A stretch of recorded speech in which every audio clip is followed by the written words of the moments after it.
लंका को जला दिया तो इससे सुंदर क्या बना। तो वो सहज मिट्टी पर बैठे रहते थे। फिर अब उनकी तो ऐसी स्थिति कि एक बार वो गाड़ी से जा रहे थे, जीप थी, तो उसमें पेट्रोल खत्म हो गया। तो उन्होंने ड्राइवर को कहा कि सामने जो झरना बह रहा है इसमें से पानी ले और गाड़ी में डाल दो। और उसने कहा महाराज मेरा माथा तो खराब है नहीं, आपके बारे में मैं कुछ कह नहीं सकता।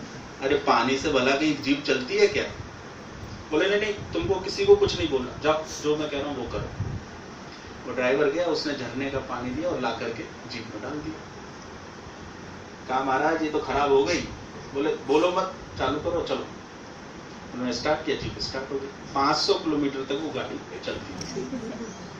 अब महाराज जी की विशेष बात ये थी कि एक तो वो हमेशा जो सामान्य लोग होते थे, आम जनमानस, उसके बीच में बैठना बहुत पसंद करते थे। और उनके हृदय में सभी के प्रति, प्रत्येक मनुष्य को वो समान सद्भाव से देखते थे। उनके लिए किसी प्रकार का कोई भेद नहीं था। और बड़े अहोभाव में, प्रीति भाव में वो हमेशा हर व्यक्ति से मिलते थे। और किसी की भी पीड़ा को वो किसी भी क्षण देख नहीं सकते थे। अगर रात में 12 बजे भी किसी ने उनको स्मरण किया कि मुझे तकलीफ है, कष्ट है, तो बाबा वहां प्रकट हो जाते थे। एक तो वो एक समय में अगर 1000 लोग उनका स्मरण कर रहे हो तो 1000 ही फॉर्म लेके वो सबके पास पहुंच जाते थे। तो हर किसी को लगता था कि बाबा मेरे पास बैठे हुए। लेकिन उनका प्रत्येक शरीर को वो कहते थे कि ईश्वर का मंदिर है, इसके अंदर जो चैतन्य उपलब्ध है वही ईश्वर तत्व है, इसलिए प्रत्येक शरीर को मंदिर के समान ही आदर और सम्मान देना चाहिए। ये उनकी शिक्षा थी। 3 चीजों पर वो बहुत विशेष जोर देते थे। एक तो प्रेम, प्रार्थना और प्रसाद। वो कहते थे कि 3 ही सूत्र हैं जीवन के, प्रेम, प्रार्थना और प्रसाद। शरीर के लिए, तन के लिए प्रसाद, मन के लिए प्रार्थना और आत्मा के लिए प्रेम। ऐसे 3 सूत्रों को वो हमेशा बोलते रहते। तो अमेरिका की एक प्रसिद्ध अभिनेत्री जूलिया रॉबर्ट्स, जिन्होंने महाराज जी का दर्शन होने के बाद हिंदू धर्म को लिया अभी 2-3 साल पहले, उन्होंने उसी भावना पर एक फिल्म बनाई, ईट, प्रे एंड लव, जो उसी सिद्धांतों को दर्शाती है। तो महाराज जी सबको समान भाव से देखते थे और बहुत, जैसे कहना चाहिए, परम अहोभाव में हमेशा वो प्रतिष्ठित रहने वाले महापुरुष थे। और एक बार एक गरीब के घर में पहुंचे तो उसने कहा महाराज मेरे पास दीपक जलाने के लिए कुछ नहीं है। तो इस बात को सुन के उनको ऐसा करुणा का भाव हुआ कि उनकी आंखों से जो आंसू गिरे, उन आंसुओं को भर करके वहां दीपक जलने शुरू हो गए। इस तरह की उनकी स्थिति थी। और विशेषकर माताओं का वो बहुत सम्मान करते थे और सबको वो एक ही चीज कहते थे कि प्रभु का सतत ध्यान करो, स्मरण करो और सबके प्रति एक आदर का भाव रखो। इस तरह की शिक्षा थी। तो यहाँ उन्होंने 1965 से लेकर 1973 तक वास किया है और 1973 में अनंत चतुर्दशी के 11 सितंबर को उन्होंने अपनी इच्छा से इसी वृंदावन में आके शरीर को छोड़ा। लेकिन विशेष बात ये हुई उनके शरीर छोड़ने के समय कि वो कैंची आश्रम में थे 8 सितंबर को, वहां से वो चले और वृंदावन आके शरीर छोड़ा है। तो उन्होंने कहा कि वृंदावन की भूमि विशेष है, यहाँ अपने को मुझे विसर्जित करना है। यद्यपि आप जानते हैं कि हमारे सनातन परंपरा में साधु संतों का जो है वो जलवास होता है, उनको प्रवाहित किया जाता है जल में, लेकिन उन्होंने कहा कि मेरा अग्नि संस्कार ही होना चाहिए। तो उनको ये पूछा कि भाई ऐसा क्यों महाराज जी?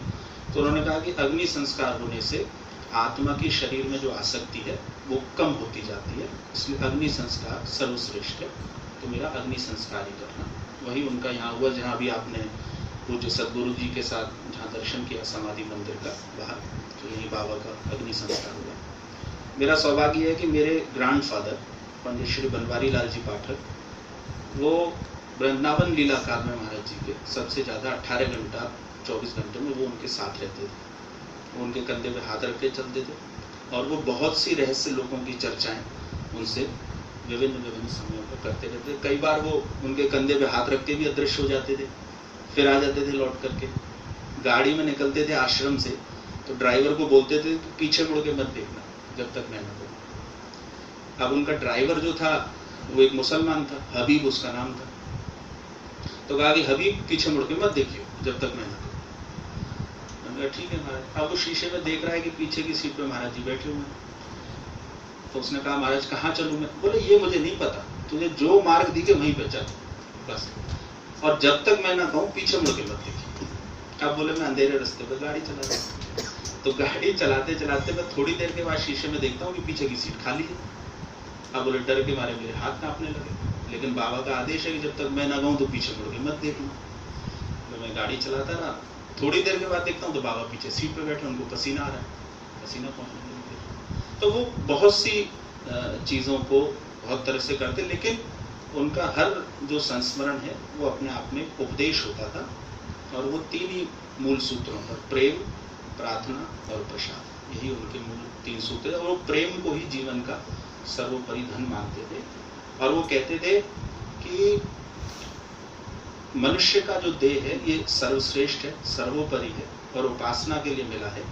इस देह से नीचे ना जाके इस देह से ऊपर की ओर उठना चाहिए, जहाँ परम प्रकाश है उसके लिए अपनी यात्रा का गमन रखना चाहिए। तो वो इस तरह से निरंतर लोगों को लाभान्वित करते रहते थे, लेकिन सामान्य रहते थे, बिल्कुल भी उनको देख के नहीं लगता था कि ये कोई इस तरह के गुणों को, शक्तियों को लेके मौजूद है।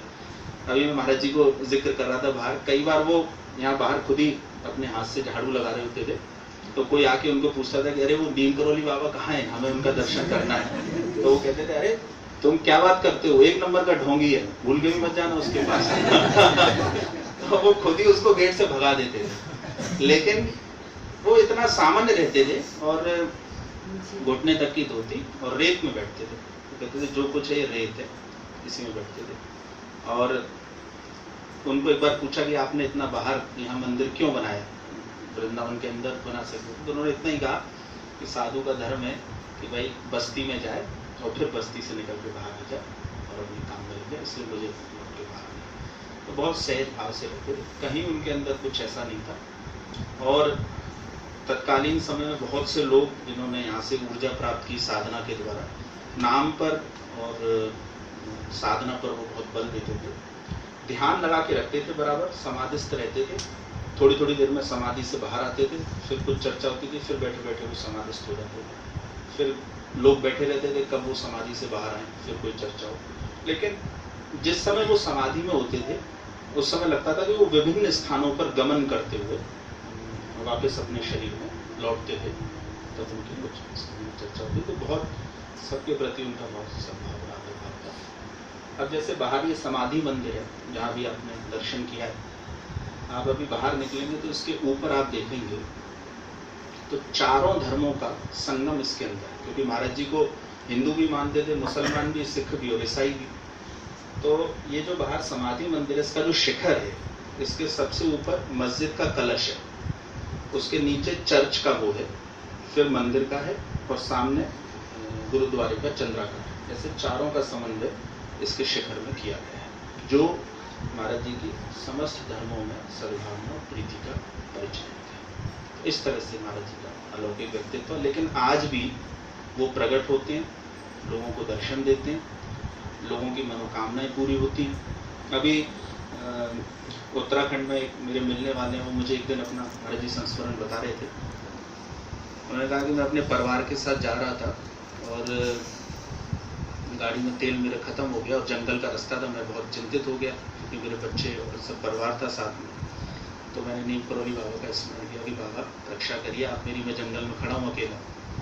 तो बोले उसी समय में देखता हूँ कि दूर एक प्रकाश की किरण सी दिखाई देती है। तो मैं परिवार को गाड़ी में छोड़ करके उस प्रकाश की ओर जाता हूँ। तो मैं वहाँ क्या देखता हूँ कि एक छोटा सा पेट्रोल पंप है और 2 आदमी हाथ में वो पाइप लिए खड़े हुए। तो मैं सोच में पड़ गया कि इस रास्ते से मैं अनेकों बार गया हूँ, पर मैंने तो कभी ये पेट्रोल पंप यहाँ नहीं देखा। तो कहा कि चलो अब तो मिला कम से कम। तो बोले हम गाड़ी को धक्का दे करके और वहाँ पहुँचे पेट्रोल पंप पे। उसने हमारी गाड़ी को फुल कर दिया, हमने उसको पैसे दे दिए, हम चले गए। बोले फिर मैं जब वहाँ से लौटा तो वहाँ पे कोई पेट्रोल पंप नहीं था। मैं 100 बार उस रास्ते से अब निकल चुका हूँ, लेकिन उस जगह को देखता हूँ और मैं कांपने लग जाता हूँ, लेकिन वहाँ दोबारा कोई पेट्रोल पंप मौजूद नहीं है। तो आज भी वो प्रकट होते हैं लोग। अगर उनका इस कक्ष में ये शक्ति है जहाँ पूज्य सदगुरु जी के साथ आप लोग बैठे हुए हैं कि यहाँ जो मन में जो भी चीज़ लेके बैठा है वो बाबा के साथ सीधे जुड़ जाती है, और वो किस रूप में कैसे क्या चीज़ों को देते हैं करते हैं ये सबका अपना अपना अनुभव है। लेकिन ये बहुत ताकतवर कक्ष है। यहाँ पर बड़े से बड़े संपन्न लोग दुनिया के और बिल्कुल साधारण और छोटे लोग भी सब समान भाव से यहाँ साधना करते हैं, ध्यान करते हैं महाराज जी के पास। महाराज जी को हनुमान चालीसा बहुत प्रिय थी, तो लोग अमूमन यहाँ हनुमान चालीसा भगवान को सुनाते। तो आज भी पूरे विश्व में Steve Jobs, Mark Zuckerberg, Julia Roberts, Oprah Winfrey, Barack Obama, Ramdas, Krishnadas और डॉक्टर लैरी ब्रिलियंट, ये सब जो शख्सियत हैं उन्होंने शक्ति यहीं से प्राप्त की है। आज भी वो अपने संस्मरणों में चर्चा करते हैं भारत के दिव्य स्थानों की, और जो भी कृपा उनको मिली वो उनका अपना व्यक्तिगत अनुभव है। लेकिन ये निश्चित बात है कि इस स्थान से कोई खाली कभी भी नहीं जाए।